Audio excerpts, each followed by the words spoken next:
Welcome to the SEC Unfiltered platform. I appreciate you guys listening to all our content on all our channels and platform. I speak for everybody on behalf of us, everyone at SEC Unfiltered channel, and I know I say that. But guys, welcome to this segment. Welcome to the new studio room. It's not put together yet. It will be by the season.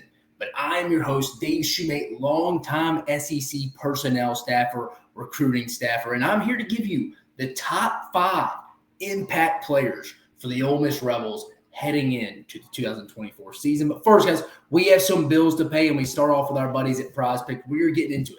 I gambled on them that first weekend, that Sunday game last year. Florida State, LSU in Orlando won some money. They have some good, just different things together. Almost like, what was it last year? Maybe Malik Neighbors goes for over 150. Jane Daniels passes for 250. Stuff like that, and you hit it, kind of parlay-ish. But guys, with football season coming up, there's no one better to use for a bunch of prop bets like that. So go visit our guys at prizepicks.com. Use code SECU at sign up. You get $50 off instantly when you play your first $5 or more lineup. But let's get to business while you are here. The top 5 impact players for the Ole Miss Rebels heading into 2024. If you've been following this segment at all, we've been going in alphabetical order.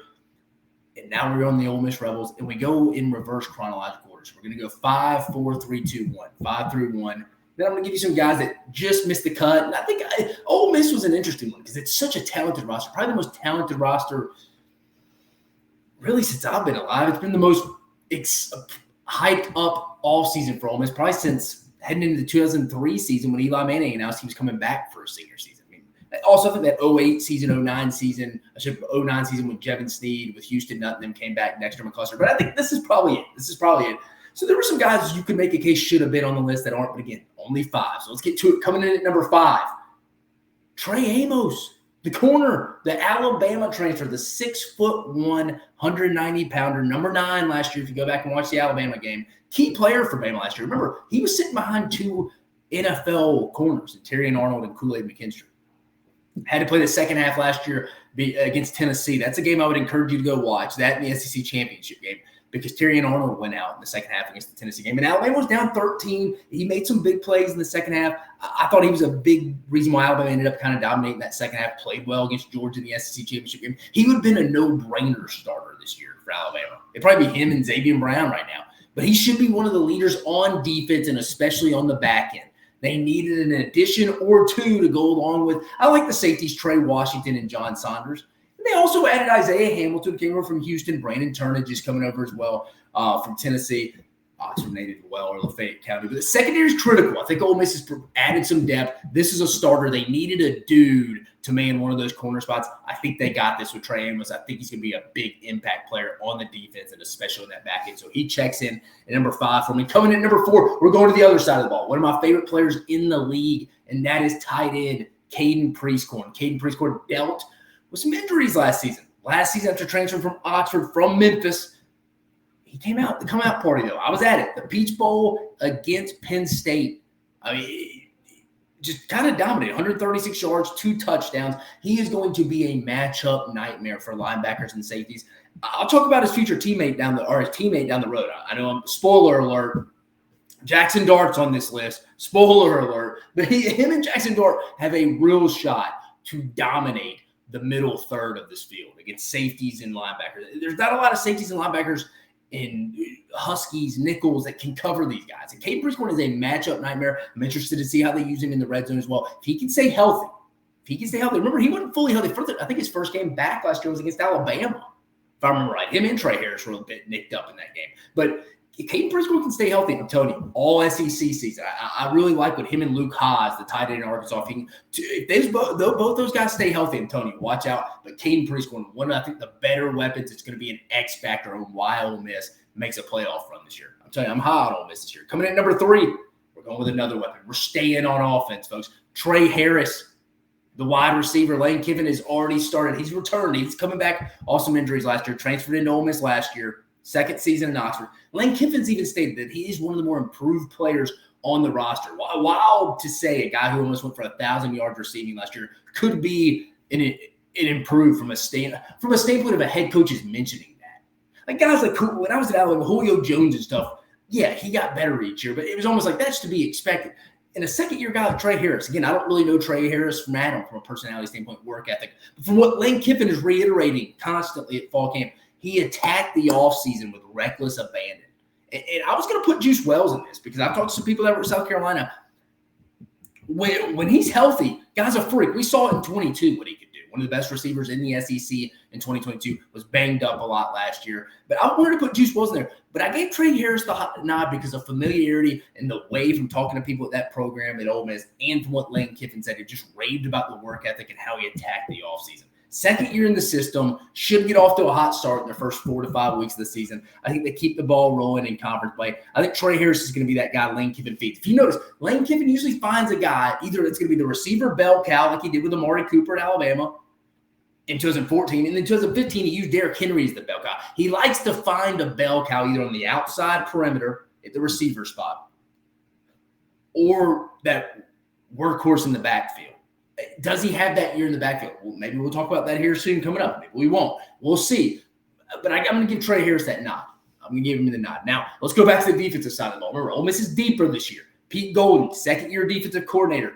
They're bringing in a monster, guys. I'm telling you, interior defensive lineman, how I would rank college football in terms of need position-wise, always got to start off with quarterback. Most important position on the field. You'll hear me say that in just a moment. Probably the most important position in all of sports, to be honest. If you don't have one, if you don't have an elite one, if he's not one of your better players, you're probably not going to win a championship. But to my point, next, probably interior defensive tackle. You talk to any quarterbacks, they would rather face an edge guy that they can use to help to put a tight end or a running back to chip on him rather than a defensive tackle that provides a pass rush that can get on their toes easily and collapse that pocket. I'm just telling you.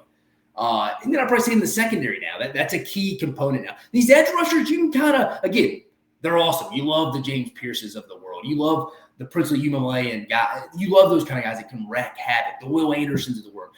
Those interior guys are something to say to it. Here's my guy, the Texas A&M transfer, Walter Nolan, probably arguably the best defensive transfer portal addition for anyone in the country. He's probably the most important addition to the Ole Miss defensive front since, here we go, Ole Miss fans, we're going back a little bit, Jarrell Poe.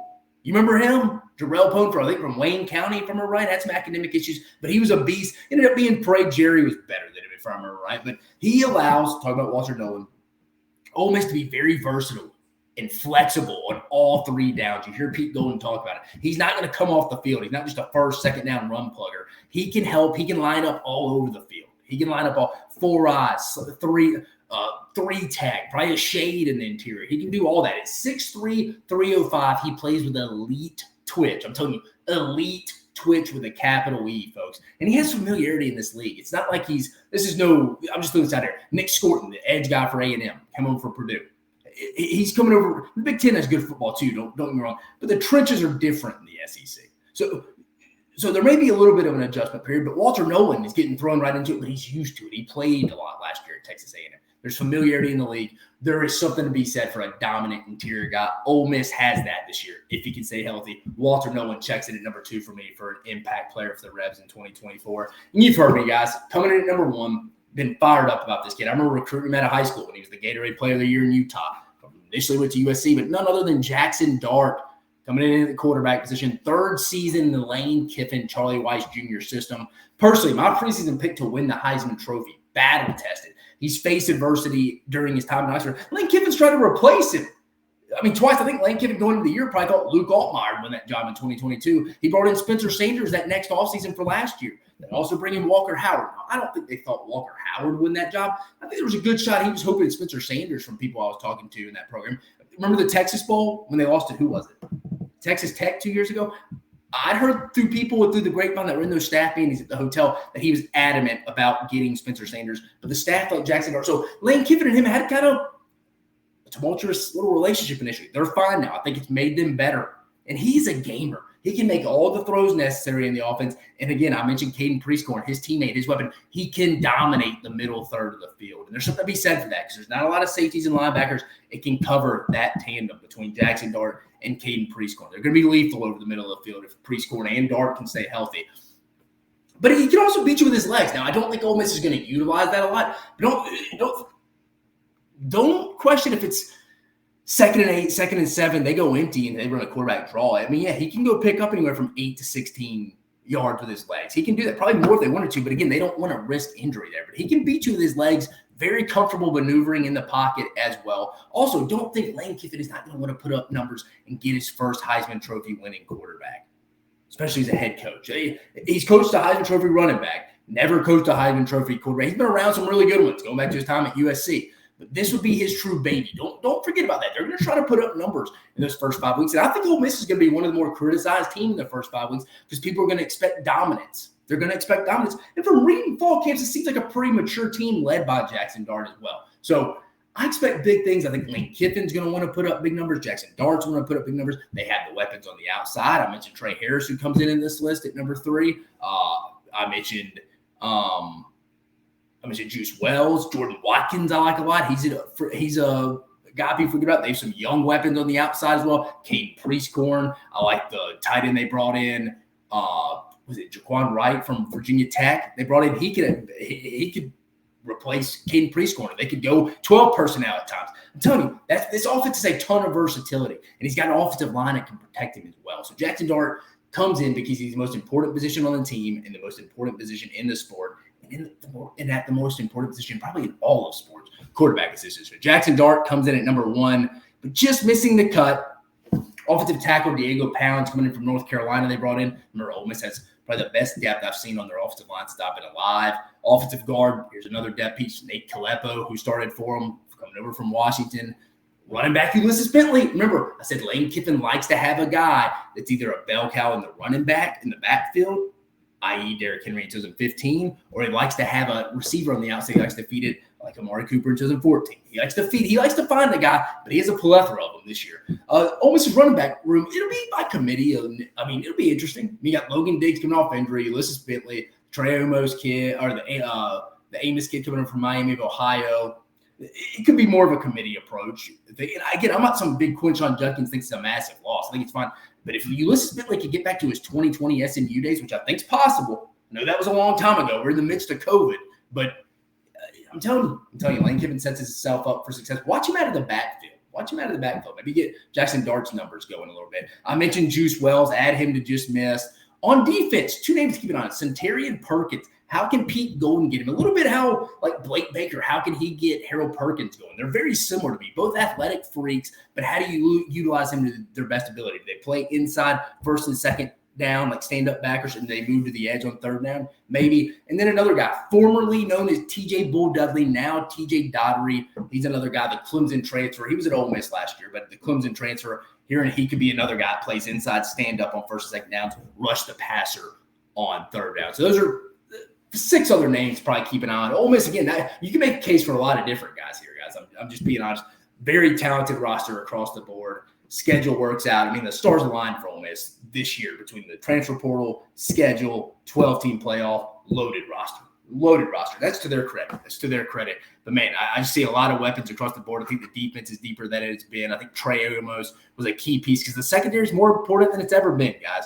But rehashing the top 5, coming in at number 5, just mentioned corner Trey Amos. I think that secondary is important as it's ever been. He'd have been a starter, plug-and-play starter for Alabama, at Alabama if he'd have stayed. Number 4, tight end Caden Priestcorn. He's going to dominate the middle third of the field, folks. Just get used to it. Trey Harris, he's going to be force-fed this rock. I'm just telling you. Number 2, defensive tackle Walter Nolan could be a dominant force, could be a reason why Ole Miss is making a very deep playoff run. And number 1, my Heisman Trophy winner, Jackson Dart, third year in the Lane Kiffin, Charlie Weiss Jr. offense. I expect a big year. A lot of weapons, a lot of protection in front of him. There's no reason for him not to. He's faced adversity. He knows what has to get done for Ole Miss to go reach the expectations of the 2024 season. But, guys, I appreciate you joining us on this segment of the top 5 most impactful guys for the Ole Miss Rebels heading into the 2024 season. I'm your host, Dave Shumate, coming at you from the SEC Unfiltered platform. Go give us a follow, like, subscribe. Go follow us on all our social media platforms on Twitter, X, Instagram, TikTok, even Facebook, guys. But I appreciate you joining us. You have a phenomenal day.